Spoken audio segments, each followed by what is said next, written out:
नमस्कार दोस्तों, मैं वाल्मीकि सिंह स्वागत करता हूं आप सभी का हमारे इस चैनल पर। दोस्तों, अगर इस चैनल पर नए हैं तो चैनल को लाइक करें, सब्सक्राइब करें और कमेंट जरूर करें कि हमारी जो सच्ची घटना की कहानी होती है वो आपको कैसी लगती है। दोस्तों, आज की जो सच्ची घटना है वो एक बिहार के बाहुबली विधायक और सांसद की घटना है, जिनका नाम था शहाबुद्दीन, जिनका आतंक पूरे बिहार में 80 और 90 के दशकों में बहुत ज़्यादा रहा। दोस्तों, बिहार में एक ज़िला लगता है सिवान, उसी सिवान ज़िले में ये सांसद रहे और विधायक भी रहे उसी एरिए के। दोस्तों, शहाबुद्दीन का जन्म 10 मई 1967 को हुआ था और शहाबुद्दीन 19 साल की उम्र में ही इसके ऊपर पहला एफआईआर दर्ज हुआ था सिवान में ही। दोस्तों, शहाबुद्दीन स्कूल के टाइम से ही बदमाशी करने स्टार्ट कर दिया था। किसी का अपहरण करना, धमकी देना, वसूली करना, चोरी करना, ऐसे मामले अनेकों उस पर बचपन से ही आने लगे थे। तभी दोस्तों 19 साल का बाद जब पहला एफआईआर दर्ज हुआ, उसके बाद धीरे धीरे इसका नाम गलत गतिविधियों में ज़्यादा आने लगा। किसी की जान ले लेना, किसी का अपहरण कर लेना, फिरौती लेना और किसी की सिपाही लेना मारने के लिए। लालू की सरकार में इसको वहाँ से विधायक बनाया जाता है और विधायक बनने के बाद ये 2 बार विधायक बना रहता है और उसी एरिया से 4 बार ये सांसद भी चुना जाता है। दोस्तों, शहाबुद्दीन उस टाइम चर्चा में आया जब सिवान के ही एक व्यापारी के 2 बेटों को तेजाब डालकर नहला दिया था। दोस्तों, ये बात है 2004 की, अगस्त महीने की। उस टाइम शहाबुद्दीन सिवान कहीं जेल में था, मगर ये जेल में हो या बाहर हो, इससे वहाँ की इसके पावर की कोई कमी नहीं होती थी। जेल में रहते हुए भी जो भी इसको कांड करने होते थे, जो भी इसके आदमी थे, गुंडे थे, वो मार्केटों में, बाज़ारों में वसूली करना, किसी का किडनैपिंग करना, उससे पैसे वसूलना और किसी को मारना, पीटना, इनके लिए तो आम बात थी।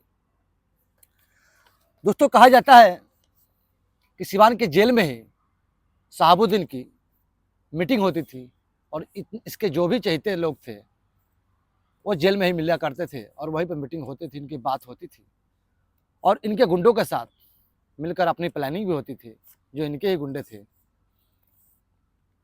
दोस्तों, बिहार की राजनीति में शहाबुद्दीन का बहुत बड़ा हाथ था और जितने भी बिहार में राजनेता थे वो इसकी बहुत ज़्यादा सपोर्ट करते थे।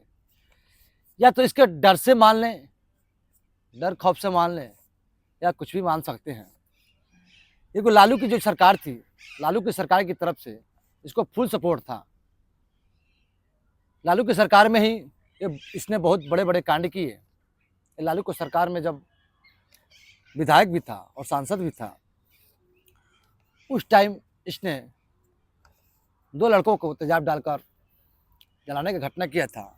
इसको मैं आपको क्लियर तरीके से समझाता हूँ। दोस्तों, 16 अगस्त 2004 की शाम को शहाबुद्दीन के 8-10 गुंडे,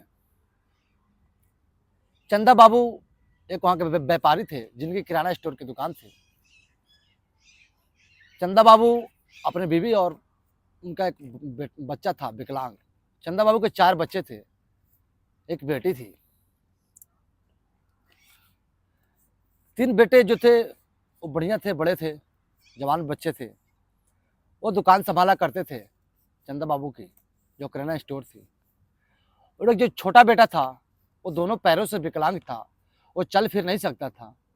वो सारा उसका ज़िंदगी बेड पे ही गुजरने वाली थी और गुजर भी रही थी, क्योंकि दोनों पैर जन्म से ही नहीं था उसका।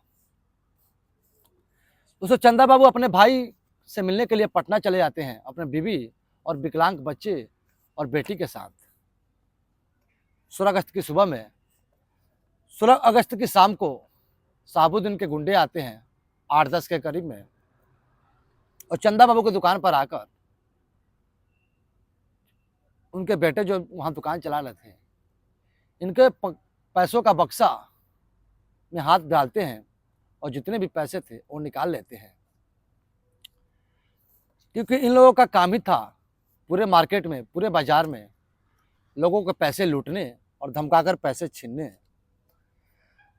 ऐसे ही चंदा बाबू के जो 3 बेटों का नाम था, गिरीश, सतीश और राजीव, ये तीनों दुकान पर थे। इनका जब पैसा लूटा गया तो गिरीश और सतीश ने, दुकान के पीछे ही घर था इनका, घर में जाते हैं और बाथरूम में एक तेजाब की बोतल रखी हुई थी और लेकर आते हैं। और गिरीश की लड़ाई हो रही थी, सतीश लेकर आता है। गिरीश उन गुंडों से लड़ रहा था कि मेरे पैसे छोड़ दो, ऐसा ना करो। इन लोगों में ऐसे हाथापाई हो जाती है, मारपीट हो जाती है। तभी सतीश जाता है अंदर बाथरूम में और वहाँ पर एक बाथरूम साफ करने के लिए तेजाब की बोतल रखी हुई थी। जो नॉर्मल तेजाब होती है उसे ज़्यादा नुकसान नहीं होता कोई, वही सतीश लेकर आता है और सभी गुंडों पर बोतल के ढक्कन खोलकर छींटे मारना चालू कर देता है। उसे थोड़ी जलन होती है, वो गुंडे वहाँ से भाग जाते हैं। फिर ये लोग समझते हैं कि चलो सारा कुछ मामला ठंडा हो गया, इनके पैसे भी बच जाते हैं। तेजाब फेंककर इन लोगों ने अपने पैसे भी बचा लिए। तभी दोस्तों वो गुंडे भाग कर जाते हैं, शहाबुद्दीन के घर पर जाते हैं। और शहाबुद्दीन को जब पता लगता है, उसके घर वाले फ़ोन करते हैं कि हाँ, हमारे बाज़ार में एक चंदा बाबू के किराने स्टोर पर उनके बेटों ने हमारे आदमियों पर तेजाब से हमला किया है। तभी दोस्तों रात होती है, शाम से रात होती है। रात को बहुत ज़्यादा लोग आते हैं शहाबुद्दीन के भाइयों के साथ। उनके भाई शहाबुद्दीन के लेकर आते हैं और सतीश, गिरीश और राजीव, ये तीनों भाई को किडनैप कर लेते हैं। वहाँ से किडनैप करने के बाद शहाबुद्दीन की गांव में लेके जाते हैं और गांव से बाहर एक शहाबुद्दीन का फार्म हाउस था, वहीं पर लेके जाते हैं तीनों को। और सतीश और गिरीश को, जो 2 बड़े बेटे थे, जिन लोगों ने तेजाब छिड़क दिया था शहाबुद्दीन के लोगों पर, वो भी थोड़ा सा तेजाब, किसी किसी पर एक एक बूंद पड़ी थी दोस्तों, ज़्यादा किसी का नुकसान नहीं हुआ था। वो अपने पैसे और अपनी जान बचाने के लिए दुकान पर फेंके थे तेजाब, और कोई ज़्यादा दिक्कत प्रॉब्लम नहीं थी उनको। तभी दोस्तों ये तीनों किडनैप कर लिया जाता है और शहाबुद्दीन के फार्म हाउस पर लेकर जाया जाता है।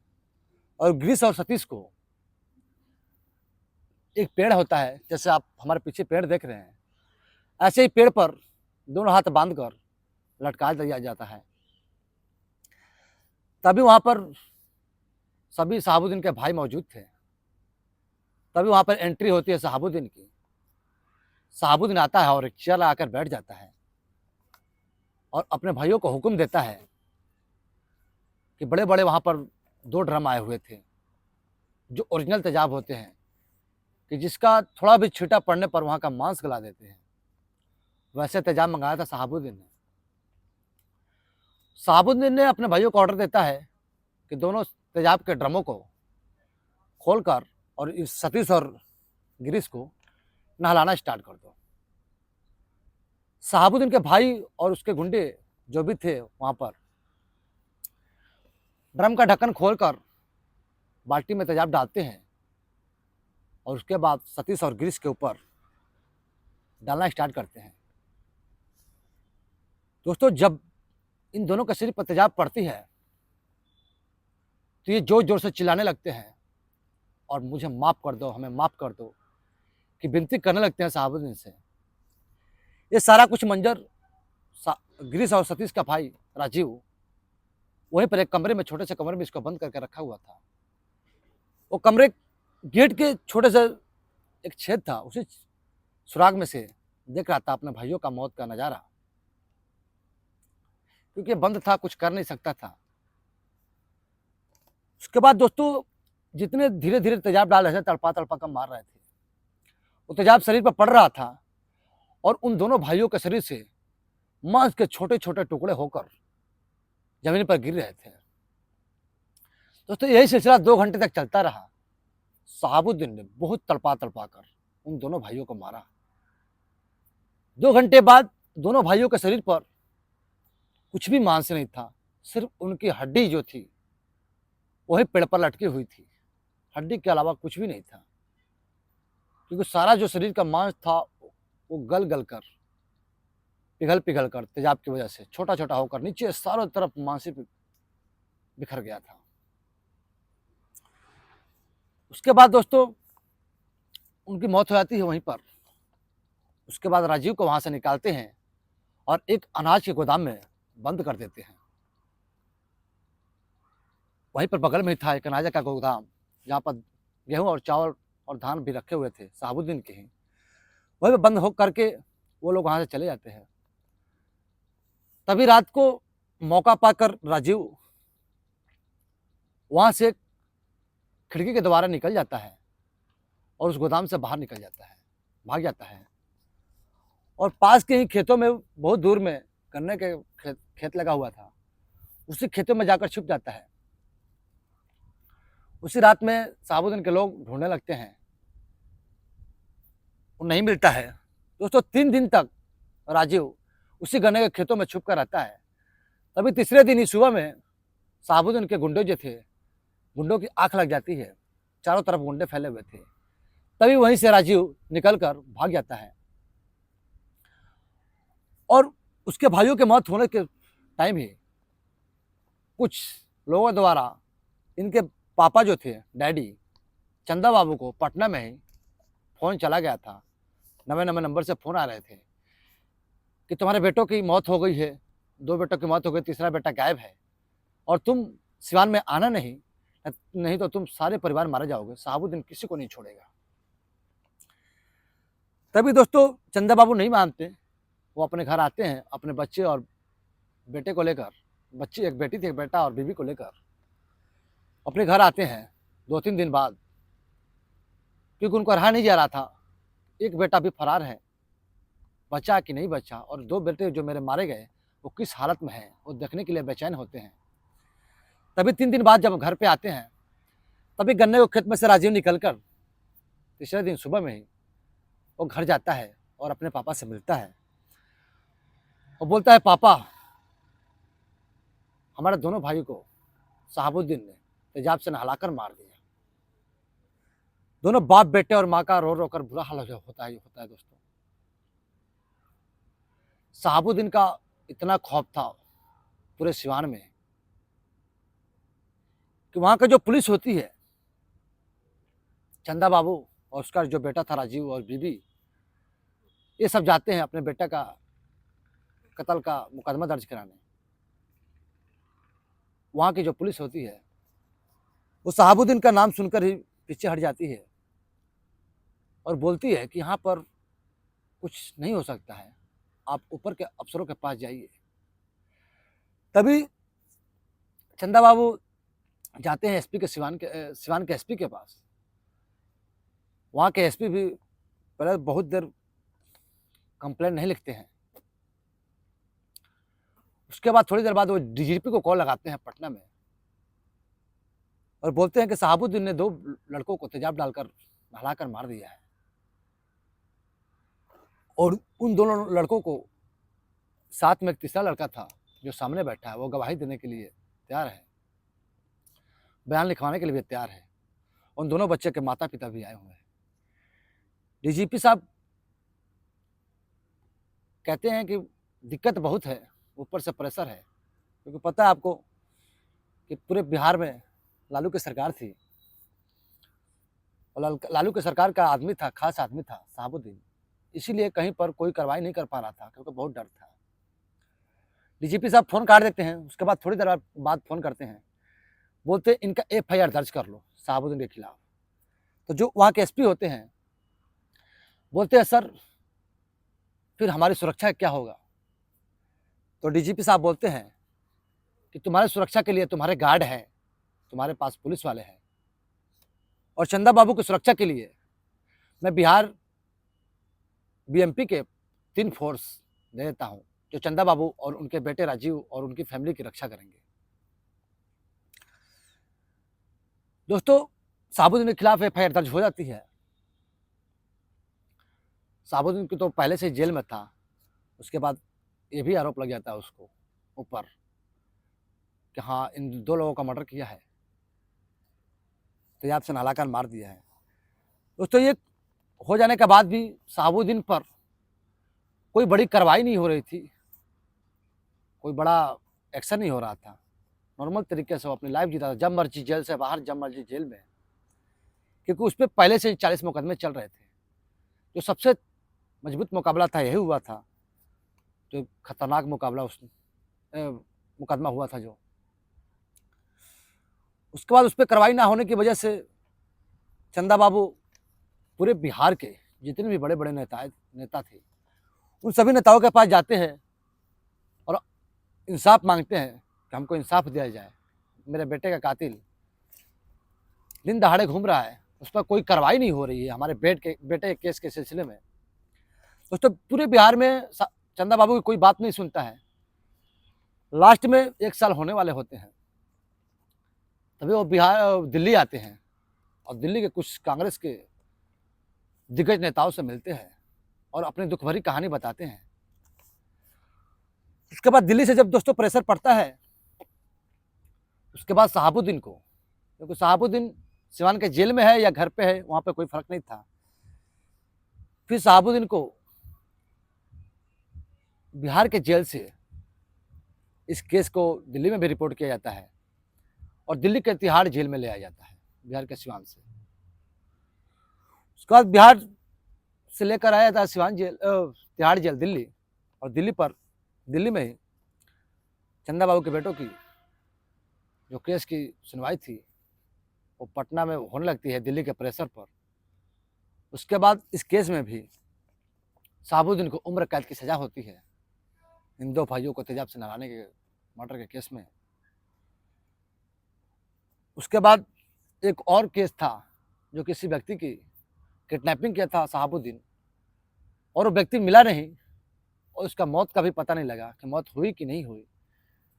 उससे अपहरण के मामले में भी इसके ऊपर केस था, उसमें भी इसको उम्र कैद हुई थी और दोनों उम्र कैद की सजा ये पा रहा था तिहाड़ जेल में। तभी 2016 में राजीव जो था उसकी शादी होती है, वो भी जान बचा कर 2004 से 2016 तक अपनी जी रहा था। 2014 में शादी होती है, 16 में दोस्तों 2016 में शादी होती है। शादी होने के 18 दिन बाद ही उसकी गोली मारकर हत्या कर दी जाती है, जबकि पहले शहाबुद्दीन को सजाएं हो चुकी थी। उसके बाद में इसको मारने का कोई मतलब नहीं था, मगर गुस्से और बदला लेने के लिए शहाबुद्दीन के लोगों ने शहाबुद्दीन के इशारों पर इसको भी मार दिया। फिर इसका भी आरोप लगा शहाबुद्दीन के ऊपर। शहाबुद्दीन अब वैसे ही जेल में था और कुछ होना नहीं था, उम्र कैद हो गया है और उससे ऊपर क्या सजा हो सकती है। दोस्तों, 2016 के बाद 20, 21, 22, 17, 18, 19, 20, 3-4 साल जेल में बीतते हैं। उसके बाद 2021 में 1 मई को जब कोरोना का टाइम था, कोरोना के टाइम में शहाबुद्दीन की मौत हो जाती है और तिहाड़ जेल के जो भी अधिकारी थे वो बताते हैं कि कोरोना के चपेट में आ गया था। दिल्ली के ही एक पंडित दीनदयाल उपाध्याय कोई हॉस्पिटल है, उसी में आखिरी सांस लेता है शहाबुद्दीन और 53 साल की उम्र में वो इस दुनिया को छोड़कर चला जाता है। दोस्तों, ये थी आज की शहाबुद्दीन, बिहार का बाहुबली विधायक और सांसद की जिंदगी और उसके आतंक की कहानी। ऐसे ही सच्ची घटना सुनने के लिए हमारे चैनल को लाइक करें, सब्सक्राइब करें और कमेंट भी करें। जय हिंद दोस्तों।